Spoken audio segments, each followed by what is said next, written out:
Plant-based milks continue to expand their share of the milk market.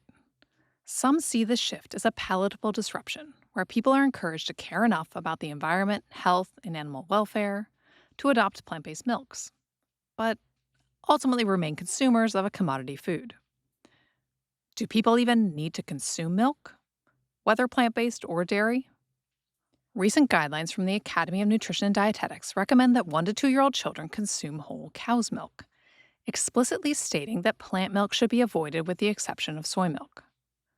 This triggered an outcry in the medical community, with significant concerns about dairy industry influence and the lack of data showing cow's milk offers any benefit over plant-based milks to young children. Dr. Greger covered this controversy in detail.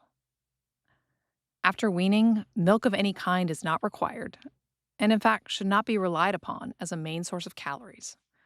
Water is fine, provided it is combined with a healthy, balanced diet.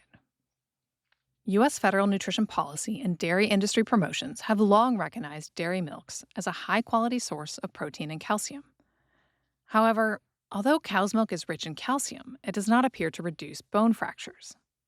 What's more, consumption of cow's milk carries its own risks and must be compared against risks of plant-based milks, which are primarily only problematic when they are used inappropriately in otherwise unbalanced diets that provide inadequate solid foods.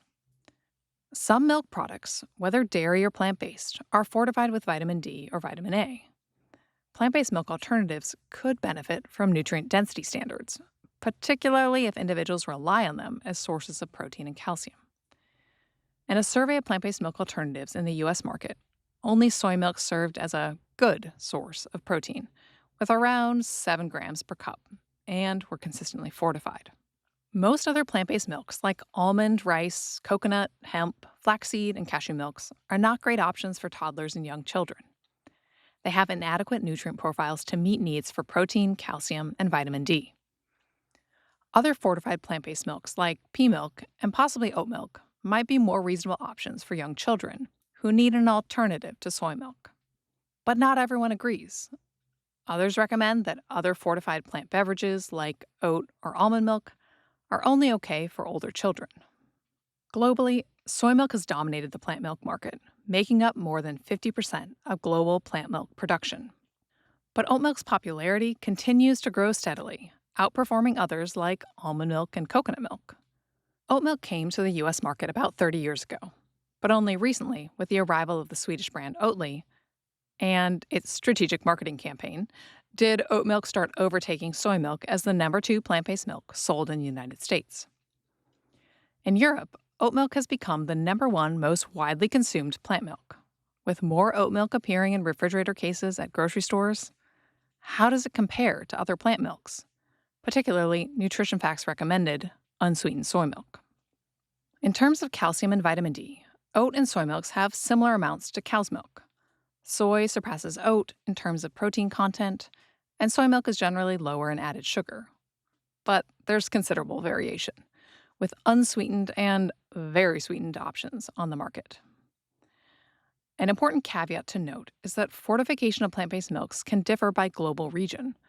For example, in the United States, about 80% of plant-based milks are fortified with vitamin D, but only about 20% are in Australia and just 50% in Europe.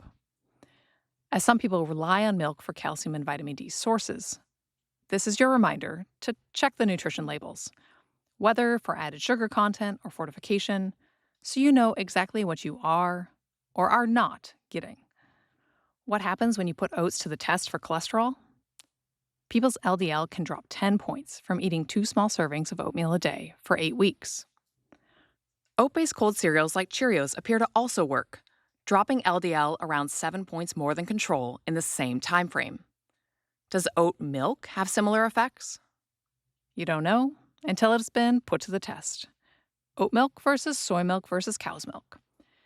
People drank 3 to 4 cups a day of their respective milk for 4 weeks.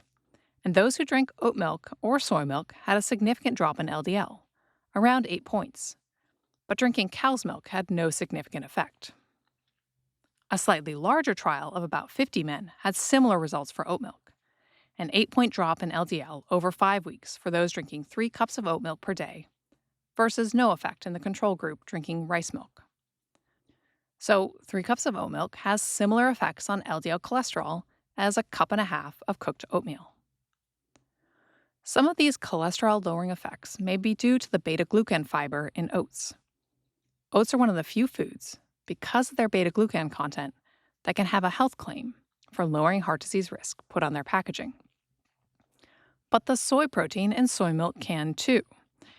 And soy milk has more than 10 times the polyphenol content of oat milk. Polyphenol rich diets have been associated with a reduced risk of chronic diseases like heart disease, some cancers, and type 2 diabetes. Yet, another reason it is the healthier choice.